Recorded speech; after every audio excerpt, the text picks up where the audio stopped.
नमस्कार दोस्तों। हम अक्सर माँ बाप से ये सुनते हैं कि बच्चा उनका कहना नहीं सुनता है, उनकी बात नहीं मानता है। वो बुलाते हैं तो आता नहीं है, वो कहते हैं ये काम कर दो तो करता नहीं है, लड़ता है, झगड़ता है, मारपीट करता है। अगर किसी काम को सिखाने के लिए या करवाने के लिए ज़बरदस्ती की जाए तो वो अपना सिर पटकने लगता है, मारने लगता है, नोचने लगता है या बहुत ज़्यादा रोता है। और ये परेशानी माँ बाप के लिए तब ज़्यादा बढ़ जाती है जब घर में कोई मेहमान हो या वो किसी के यहाँ मेहमान हो। दोस्तों, ये जो समस्या है ये व्यवहार समस्या होती है और माँ बाप इसमें सिर्फ यही सोचते हैं कि बच्चा उनका कहना क्यों नहीं मानता है। माएँ अक्सर कंप्लेंट करती हैं कि पापा का कहना तो सुन लेता है थोड़ा बहुत, मेरा बिल्कुल नहीं सुनता है, मुझे मारता भी है, नोचता भी है। जब भूख प्यास लगती है तो मेरे पास आता है और मैं अगर कहूँ कि ये कर दो तो कर देता है, लेकिन जैसे ही उसका काम हो जाता है वो फिर पहले जैसा हो जाता है। तो बच्चे की ये जो छवि है उसको कैसे सुधारा जाए, बच्चा हमारा कहना सुने, हमारी बात माने, ये कैसे संभव होगा, आज हम इसी विषय पर बात करेंगे। नमस्कार दोस्तों, मैं सलाहुद्दीन नवेद रोशन राहे के इस नए अंक में आपका स्वागत करता हूं। दोस्तों, बच्चों से अपनी बात मनवाने के लिए आज हम 10 बिंदु देने वाले हैं। ये 10 बिंदु आपके लिए बहुत सहायक होंगे, बहुत हेल्पफुल होंगे, मार्गदर्शक होंगे। लेकिन उन 10 बिंदुओं को जानने से पहले हम ये जान लें कि हमें उसके लिए क्या तैयारी करनी है, हमें कैसे उन बिंदुओं का इस्तेमाल करना है, कब करना है, कितना करना है, कहाँ करना है। तो इसमें बहुत ज़्यादा जानकारी, बहुत गहरी जानकारी हम नहीं दे पाएंगे, लेकिन जो मूल जानकारी है, जो बेसिक जानकारी है, वो हम आपको अवश्य देंगे। तो इन 5 बिंदुओं में हम पहला बिंदु ये है कि हम अपनी भावनाओं को नियंत्रण में रखें। हम बच्चे के साथ जब व्यवहार करें तो भावनात्मक रूप से कमज़ोर ना हों। दूसरा, हम टिप्स को अच्छे से समझें, उसके बाद उसका सही वक्त पर सही टिप का इस्तेमाल करें। अर्थात अगर हम सही टिप का सही जगह इस्तेमाल नहीं करेंगे तो हमें बहुत संभव है कि सफलता ना मिले। हम जिस टिप को चुन लें जिस समय के लिए, उसका उस समय पर लगातार इस्तेमाल करें। जी हाँ, हम लगातार इस्तेमाल करें। ऐसा नहीं करें कि अभी कर लिया तब नहीं किया, आज कर लिया कल नहीं किया, कभी कर लिया कभी नहीं किया। ऐसा नहीं होना चाहिए। अगर हम ऐसा करेंगे तो हमें सफलता मिलने की संभावना कम होगी। चौथा, हम सुनी सुनाई बातों या अवधारणाओं पर विश्वास ना करें। उन पर विश्वास करके हम अपने व्यवहार को ना बदलें। हम सिर्फ उन बातों पर यकीन करें जो हमें विशेषज्ञों द्वारा बताई गई हैं या जिनका अनुभव हमने स्वयं किया है और सच पाया है। 5वां बिंदु, हम अपना एटीट्यूड या प्रवृत्ति इस तरह की रखें कि हम करें और सीखें। हमसे गलती होगी, कोई बात नहीं, हम उन गलतियों से सीखें और आगे करें। हम लगातार अपनी कोशिशों को जारी रखें। जब हम गलतियां करेंगे और उनको सुधार कर सीखेंगे और पुनः कोशिश करेंगे, पुनः प्रयास करेंगे, तो हमें आज नहीं तो कल सफलता अवश्य मिलेगी। हमें अपनी मनोवृत्ति, अपनी अवधारणा ऐसी बनानी है कि हम करें और सीखें। गलतियों से निराश नहीं होना है। अगर कोई टिप्स काम नहीं कर रही है तो निराश नहीं होना है। हमें ये देखना है कि क्या हमने उस टिप का सही इस्तेमाल किया। अगर हमने सही इस्तेमाल किया तो क्या कारण थे कि हम कामयाब नहीं हुए। विश्वास रखिए कि कोई ना कोई कारण होगा जिसके कारण आप असफल हुए हैं। तो कोशिशें करते रहिए, आगे बढ़ते रहिए। और आइए जानते हैं उन 10 बिंदुओं के बारे में, 10 टिप्स के बारे में जो बच्चों से हमें वांछित व्यवहार, जैसा व्यवहार हम चाहते हैं वैसा व्यवहार दिलाने में सहायक होंगी। बच्चा हमारा कहना सुनने लगेगा, हमारी बात मानने लगेगा और उसकी छवि अच्छे बच्चे की बनेगी। लेकिन उसके लिए हमें भी वैसे ही परिवर्तन करने होंगे, वैसे ही खुद को सुधारना होगा, संवारना होगा, आगे बढ़ना होगा। तो आइए जानते हैं वो 10 टिप्स। पहली टिप में हम ये जान लें कि जब भी हम बच्चे से कोई बात करना चाहते हैं तो हम ये सुनिश्चित कर लें कि उसकी और हमारे बीच एक समन्वय हो, एक संबंध स्थापित हो जाए, जिससे हमारे आने वाली जो बात हम करना चाहते हैं वो सफल हो और वो मंजिल तक पहुँचे। और इसके लिए ये ज़रूरी है कि हम और बच्चा दोनों के बीच एक पुल बना लें। वो पुल हमारी आँखों का संबंध होता है। जब भी हम बात करें, आँखों में आँखें डालकर बात करें। जी हाँ, यह पहला बिंदु है, आँखों में आँखें डालकर बात करें। अब आँखों में आँखें डालकर बात करना, इसकी शुरुआत कैसे की जाए? तो इसकी शुरुआत हम करेंगे, बच्चे का नाम लेकर पुकारेंगे। जैसे जय, यहाँ आओ। बच्चे ने कोई रिस्पॉन्स नहीं दिया। हम दोबारा आवाज़ लगाएंगे, जय। बच्चे ने कोई रिस्पॉन्स नहीं दिया। फिर तीसरी बार आवाज़ लगाएंगे, जय।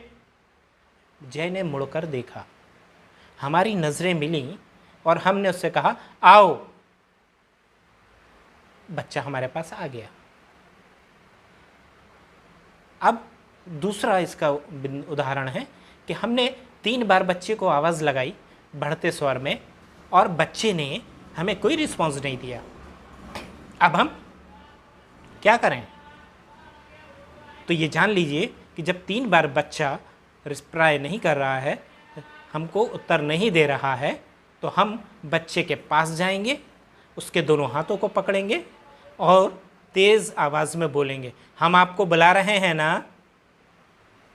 जब हम उसको पकड़ेंगे तो वो स्वतः अपने आप हमारी आंखों में आंखें डालकर देखेगा और प्रश्नवाचक नज़रों से पूछेगा क्या हुआ। नज़रों से पूछेगा मतलब उसके नज़रों में ये प्रश्न होगा कि क्या हुआ। और हम जब उसको ये बोलेंगे कि आवाज़ लगा रहे हैं, सुनो, और हम उसको अपनी बात कहेंगे। तो ये पहला बिंदु है कि हम जब भी कोई संवाद करें, कोई बात करें, नज़रों से नज़रें मिला लें। दूसरा बिंदु, हम अपनी भावनाओं पर नियंत्रण रख कर व्यवहार करेंगे। यानी जब भी आप बच्चे से संवाद करें, बात करें, व्यवहार करें, अपनी भावनाओं पर नियंत्रण रखें। आप बहुत खुश हैं तो भी बहुत ज़्यादा उससे उत्साहित होकर बात ना करें। अगर आप दुखी हैं तो उस पर गुस्सा ना निकालें। संयमित होकर उससे व्यवहार करें। ये थोड़ा मुश्किल काम है लेकिन अभ्यास से संभव है। तीसरा टिप्स, जब भी हम बच्चे को उसके किसी व्यवहार पर प्रतिक्रिया देते हैं, मान लीजिए उसने कुछ किया और हमें प्रतिक्रिया देनी है या हम दे रहे हैं, तो हमें यह ध्यान रखना है कि हमारी प्रतिक्रिया उसके व्यवहार के अनुसार होनी चाहिए, हमारी भावनाओं के अनुसार नहीं होनी चाहिए। जैसे बच्चे ने कोई गलत काम किया, कोई अवांछनीय व्यवहार किया है, तो हमारा प्रतिक्रियात्मक व्यवहार उसके अनुरूप होना चाहिए। अब चूंकि अवांछनीय व्यवहार किया है तो हम उसको मना करेंगे, कई बार कर चुका है तो डांटेंगे, बहुत ज़्यादा गंभीर व्यवहार किया है, गलत व्यवहार किया है तो हम उसको दंड देंगे। दंड से आशा यहाँ पर यह है कि हम उसकी कोई मनपसंद चीज़ भी छीन सकते हैं, उसको उस जगह से हटा सकते हैं, क्योंकि वो वहाँ रहना चाहता था, हम उसको वहाँ से हटा सकते हैं, उसको कमरे में बंद कर सकते हैं या छोटी मोटी पिटाई भी कर सकते हैं। तो यहाँ पर बड़ा स्पष्ट है कि हम व्यवहार के आधार पर प्रतिक्रियात्मक व्यवहार करेंगे, ना कि अपनी भावनाओं के आधार पर। एक छोटा सा उदाहरण और देख लीजिए इसमें कि मान लीजिए घर में मेहमान आए थे और बच्चे ने एक छोटा सा अवांछित व्यवहार कर दिया। हमने मेहमानों के जाने का इंतज़ार किया और जैसे ही वो गए हमने बच्चे की पिटाई लगा दी। क्यों? क्योंकि उस बच्चे ने मेहमान के सामने हमारी बेइज्जती कर दी, हमें बहुत गुस्सा आ रहा है, हमने पिटाई लगा दी। लेकिन वही व्यवहार बच्चा रोज़ कर रहा था तो हम उसको कोई प्रतिक्रिया नहीं दे रहे थे, ना हम नाराज़ हो रहे थे, ना टोक रहे थे, ना रोक रहे थे। लेकिन आज हमने सीधा उठा के पिटाई कर दी। क्यों? क्योंकि हमें गुस्सा आ गया। बच्चे से हमने कहा कि अंकल को ABCD सुनाओ, बच्चे ने सुना दिया, हम बहुत ज़्यादा खुश हो गए, बहुत प्यार किया। बच्चा तो रोज़ सुनाता था, कल भी सुनाता था, परसों भी सुनाया था, रोज़ सुनाता है, सुबह सुनाता है, शाम सुनाता है, आज अंकल के सामने सुना दिया। इतना बड़ा क्या हो गया जो इतना ज़्यादा खुश हो रहे हो आप? खुश होना अच्छी बात है, बुराई नहीं है, लेकिन इतना खुश होना कि बच्चा उसी पर अटक जाए, गलत है। बच्चा आगे बढ़ने की कोशिश ना करे, आप उससे आगे जाने की कोशिश ना करो, गलत है। तो हमें यहाँ पर संयमित प्रतिक्रिया देनी होती है, जैसा कि मैं आपको दूसरे बिंदु में बताया था कि भावनाओं पर नियंत्रण रखें। और तीसरे बिंदु में हम ये देख रहे हैं कि हमारी प्रतिक्रिया बच्चे के व्यवहार के अनुरूप होनी चाहिए, ना कि हमारी भावनाओं के अनुरूप। हम बहुत ज़्यादा खुश हो गए, ये भी ठीक नहीं है, और बहुत ज़्यादा गुस्सा हो गए, ये भी ठीक नहीं है, क्योंकि हमने बच्चे को ये सिखाया ही कब है कि हमें क्या करना है, कब करना है, कैसे करना है। दोस्तों, तीसरे बिंदु में एक उदाहरण और समझ लीजिए कि जब हम व्यवहार में एक रूपता और निरंतरता नहीं रखते हैं तो उसका क्या नुकसान होता है। जैसा मैंने आपको उदाहरण दिया कि बच्चा कल भी वो व्यवहार कर रहा था, परसों भी कर रहा था, सुबह भी कर रहा था, शाम को भी कर रहा था, तो आपने उसको टोका नहीं। दोस्तों, हमने ये ध्यान में रखना है कि बच्चे के साथ जो प्रतिक्रियात्मक व्यवहार हम कर रहे हैं उसमें निरंतरता और एकरूपता होनी चाहिए, वो एक जैसा होना चाहिए। जिस व्यवहार पे हमने गुस्सा किया वो व्यवहार बच्चा कई दिनों से कर रहा है, परंतु हमने उसे रोका नहीं, उसे टोका नहीं, उसे मना नहीं किया, उसे समझाया नहीं। आज जब उसने मेहमानों के सामने किया तो हमने पिटाई कर दी। मेहमान चले गए, हमने पिटाई कर दी, बच्चा खूब रो रहा है, चिल्ला रहा है, सामान फेंक रहा है, ज़मीन पे लौट रहा है, दीवार पे सिर पटक रहा है, माँ के कपड़े खींच रहा है, टेंट्रम्स दिखा रहा है। माँ को दया आ गई, पिताजी को भी दया आ गई, रहम आ गया, तो उन्होंने उसको प्यार करना शुरू कर दिया, मनाना शुरू किया, मत रो बेटा, ऐसा नहीं करते, है ना, अब पापा आपको नहीं मारेंगे, ठीक है, चुप हो जाओ। नहीं माना बच्चा। अच्छा एक काम करो, चलो हम आपको आइसक्रीम दिला के लाते हैं, चलो हम आपको कुरकुरे दिला के लाते हैं, या ऐसी कोई चीज़ जो नहीं देनी चाहिए वो दिला के लाते हैं। बच्चा खुश, चुप हो गया, फटाफट जाके गाड़ी पे बैठ गया। पापा गए, वो सामान दिला लाए, बच्चा आया, खाया पिया और फिर मगन। अब मुझे इस उदाहरण में ये बताइए कि आपने बच्चे को क्या सिखाया। क्या आपने ये सिखाया कि उसने जो किया था वो गलत था, या आपने ये सिखाया कि जो मैंने किया था वो गलत था। मैंने मतलब पापा ने। आपने बच्चे को क्या सिखाया? आपने बच्चे को भ्रमित किया, उसको भटका दिया। वो नहीं तय कर पाएगा अब कि उसने जो किया था वो गलत था या उसने जो बाद में किया वो सही था। उसने ये ज़रूर सीख लिया कि आपको कैसे तोड़ा जाएगा, चिल्लाकर, रोकर, गाकर, मनाकर, सिर पटक के, कैसे भी आपको मनाया जा सकता है। लेकिन वो व्यवहार मेहमानों के सामने नहीं करना चाहिए था, ये वो नहीं सीख पाएगा। क्यों? क्योंकि वो भ्रमित हो चुका है। वो आपके किस व्यवहार को सच माने तो वो उसी व्यवहार को सच मानेगा जिससे उसको फ़ायदा हुआ है। जिस व्यवहार में उसको फ़ायदा होगा वो सही है, जिस व्यवहार से उसको नुकसान होगा वो गलत है। लेकिन वो क्यों गलत है ये वो नहीं सीख पाया, और आपके प्रतिक्रियात्मक व्यवहार ने उसको भ्रमित कर दिया। तो यहाँ पर ये बहुत ज़रूरी है कि हम अपने प्रतिक्रियात्मक व्यवहार पर नज़र रखें, उसको संयमित करें, उस पर ध्यान दें। चौथा बिंदु, इस बिंदु के अंतर्गत हम संवाद के अंतर्गत प्रयोग की जाने वाली भाषा की बात करेंगे। दोस्तों, परिवार में हम सामान्यतः मातृभाषा का उपयोग करते हैं, जो करना चाहिए, परंतु आजकल ये भी देखने में आता है कि लोग मातृभाषा छोड़कर हिंदी या उर्दू या मराठी छोड़कर इंग्लिश का प्रयोग बहुत ज़्यादा करते हैं, इंग्लिश का उपयोग करते हैं। बुराई नहीं है, परंतु बच्चे को जब वातावरण से अलग अलग तरह की भाषाओं का उपयोग मिलता है तो उसको सीखने में दिक्कत होती है। तो यहाँ पर हम मातृभाषा का उपयोग करें, सरल भाषा का उपयोग करें, सरल शब्दों का उपयोग करें, और जब हम कोई बात कहें तो हमारे जो हाव भाव हैं वो उसकी पुष्टि करने वाले होने चाहिए। मान लीजिए हम डांट रहे हैं तो हमारे एक्सप्रेशंस भी डांटने वाले होने चाहिए। हम नाराज़ हैं तो हमारे एक्सप्रेशंस भी नाराज़गी वाले होने चाहिए। हम खुश हैं तो हमारे एक्सप्रेशन भी खुशी वाले होने चाहिए।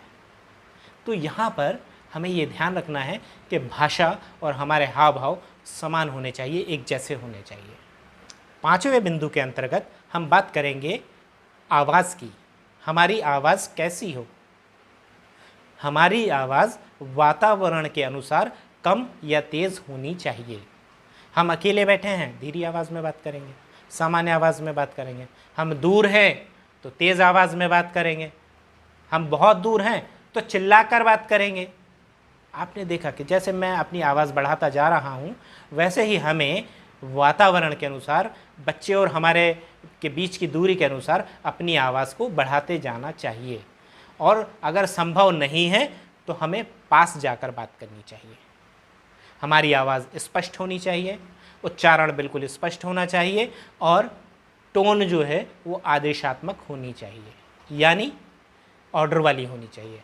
हम उससे कोई काम कराना चाहते हैं तो उसे हम कर दो बेटा नहीं कहेंगे, करो। पानी ला दो बेटा नहीं कहेंगे, पानी लाओ, ऐसा कहेंगे। खाना खा लो, ऐसा नहीं कहेंगे, खाना खाओ। तो हमारी जो आदेशात्मक टोन होगी उसमें कम वर्ड्स होंगे, कम शब्द होंगे और क्लियर होगी, तो बच्चे पे ज़्यादा अच्छा असर पड़ेगा और वो जल्दी समझकर उस व्यवहार को करेगा। आवाज़ के अंतर्गत मान लीजिए हम जब उससे संवाद कर रहे हैं और काम हमारा है तो हम उससे विनम्रता से बात करेंगे, रिक्वेस्ट के टोन में बात करेंगे। जैसे बेटा मेरा मोबाइल तो उठा लाओ, पानी ला दो। तो यहाँ हमारी टोन जो है रिक्वेस्ट की होगी, आदेश की नहीं। छठे बिंदु के अंतर्गत हम ये जान लें कि जब परिवार में चाहे दो लोग हों या 6 लोग हों, जब बच्चे से बात करेंगे तो एक बार में एक ही व्यक्ति बात करेगा। जब बच्चे की बात किसी एक व्यक्ति से हो रही है, माता या पिता या किसी और से, तो दूसरा कोई भी व्यक्ति, कोई भी सदस्य परिवार का उसमें हस्तक्षेप नहीं करेगा। उस संवाद को अगर आपको स्पष्ट बनाना है और अच्छा आप करना चाहते हो, बात करना चाहते हो, तो पहले आपको उनके संवाद को ख़त्म हो जाने का इंतज़ार करना होगा। जब पहला व्यक्ति अपनी बात ख़त्म कर ले तब आप अपनी बात शुरू करें।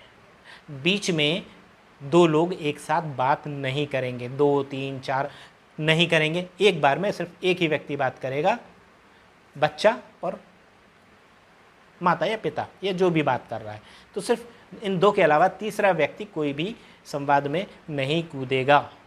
ये इसलिए ज़रूरी है कि बच्चा भ्रमित हो जाता है जब लगातार इधर से एक आवाज़ आ रही है, इधर से एक आवाज़ आ रही है, एक वो बोल रहा, मम्मी बोल रही, पापा बोल रहा है, दादा बोल रहा है, 2-3-4 लोग अलग अलग बोलेंगे, तो बच्चा तय नहीं कर पाता कि किसको रिस्पॉन्स करे, किसको ना करे, किसको सुने, किसको ना सुने।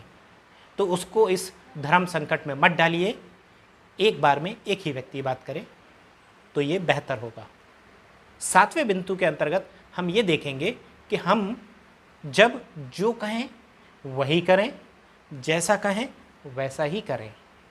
जब जो कहें मतलब अगर हमने कह दिया कि बेटा आपको आइसक्रीम दिलाएंगे तो हम दिलाएंगे, एक आइसक्रीम दिलाएंगे तो एक आइसक्रीम दिलाएंगे, अभी दिलाएंगे तो अभी दिलाएंगे। अर्थात जो कहेंगे वही करेंगे, जैसा कहेंगे वैसा ही करेंगे। हम अपने सारे वक्तव्यों को, सारी बातों को बोलने से पहले सोच लें कि क्या ये हम कर पाएंगे, क्या ये ठीक होगा, क्या बच्चे के लिए ठीक होगा, क्या ये हमारे लिए ठीक होगा। अगर हाँ तो ही हम कहेंगे और करेंगे, जब कहेंगे तब करेंगे, जैसा कहेंगे वैसा करेंगे। अगर हम नहीं कर सकते हैं तो हमें कहना भी नहीं है। ध्यान रखिए, अगर हम नहीं कर सकते हैं तो हमें कहना भी नहीं है। 8वें बिंदु के अंतर्गत हम ये देखेंगे कि परिवार के सारे सदस्य, चाहे 2 हों, 4 हों, 6 हों, परिवार के सारे सदस्य एक जैसा व्यवहार करेंगे। अगर माँ ने बोल दिया कि नाश्ते में पूरी सब्जी खानी है तो खानी है, फिर बच्चा ताऊ के यहाँ जाकर चाय बिस्किट नहीं खा सकता। अगर वो जाता है तो पापा को भी रोकना है, ताऊ को भी मना करना है, ताई को भी मना करना है, कजिन्स को भी मना करना है, भाई बहनों को भी मना करना है कि नहीं, आप चाय बिस्किट नहीं खा सकते, आपको नहीं मिलेगा, आपको जाकर पूरी सब्जी खानी होगी। पूरी सब्जी खाकर आओ तभी आपको चाय बिस्किट मिलेगी। जब व्यवहार में एकरूपता होगी तो बच्चा सीखने को मजबूर होगा, और जब वो सीखने को मजबूर होगा तभी वो आगे बढ़ेगा। अगर हम उसको सीखने के लिए, उसके भले के लिए मजबूर कर रहे हैं तो हम गलत नहीं कर रहे हैं। हम माता पिता को सहयोग कर रहे हैं, उनको मदद कर रहे हैं कि वो बच्चे को सही तरीके से पालन पोषण कर सकें, उसको सही दिशा में बढ़ा सकें। तो यहाँ पे हमारी परिवार के, फैमिली के सारे लोगों की जिम्मेदारी है कि वो माता पिता का सहयोग करें, और माता पिता की जिम्मेदारी है कि वो परिवार के सभी सदस्यों को विश्वास में लेकर उनको बताएं कि वो क्या कर रहे हैं और क्यों कर रहे हैं।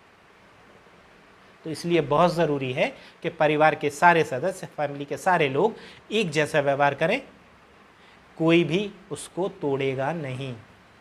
अगर हमें लगता है कि वो गलत है, माँ ने जो कंडीशन बनाई है वो गलत है, या पापा ने जो कंडीशन रखी है वो गलत है, तो हम मम्मी या पापा को बच्चे की एब्सेंस में, बच्चे के पीठ के पीछे, यानी अलग कमरे में या अलग स्थान पर ये बताएं कि ये ठीक नहीं है, क्यों ठीक नहीं है वो भी बताएं।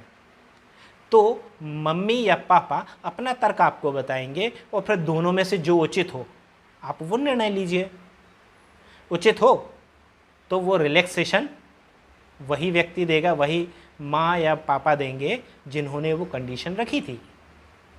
उस कंडीशन को हटाने का अधिकार भी सिर्फ उन्हीं का है जिसने उस कंडीशन को लगाया था। तो यहाँ पर किसी और को ये अधिकार नहीं है कि वो बच्चे को रिलैक्सेशन दे, बच्चे को एक कंडीशन से हटाए, नहीं। ये सिर्फ उसी का अधिकार है जिसने ये कंडीशन बनाई है, चाहे वो माँ हो, पिता हो या कोई और हो। 9वें बिंदु के अंतर्गत हम ये कहते हैं कि बच्चे पर दया ना करें, उससे प्यार करें, बिल्कुल करें, परंतु दया ना करें, रहम ना करें, क्योंकि दया या रहम उसकी सीखने के दरवाज़ों को बंद करता है। आप नेचुरली आप जानना चाहेंगे कि कैसे, तो उदाहरण देखिए कि बच्चा अपने हाथ से खाना नहीं खाना चाहता। बड़ा बच्चा है, रोटी तोड़ के सब्जी लगा के खा सकता है, परंतु वो खाना नहीं चाहता। वो चाहता है माँ खिला दे, पापा खिला दे, कोई और खिला दे, उसके हाथ में रोटी का आटा ना लगे, और हम लोग खिलाते रहते हैं। तो बच्चे के इस व्यवहार पर अगर हम दया करके, रहम करके उसको खिलाते रहेंगे तो वो खुद खाना कब सीखेगा। तो यहाँ पर ये बहुत ज़रूरी है कि हम दया या रहम ना करें, बल्कि हम उसको सपोर्ट करें, गाइड करें कि बेटा आपको ही खानी है, ऐसे खानी है। उठाओ, तोड़ो, सब्ज़ी लगाओ, मुंह में रखो, खाने के बाद हाथ धो लेना। कुछ दिन उसको 1 बार 2 बार 4 बार उसको तकलीफ़ होगी, उसका मन नहीं मानेगा, परंतु चूँकि भूख लगी है तो खाना तो पड़ेगा। और वो जब खाएगा, संतुष्टि हो जाएगी, वो हाथ धो लेगा, तो तब उसको समझ में आ जाएगा कि वो फालतू ही इन चीज़ों से बच रहा था।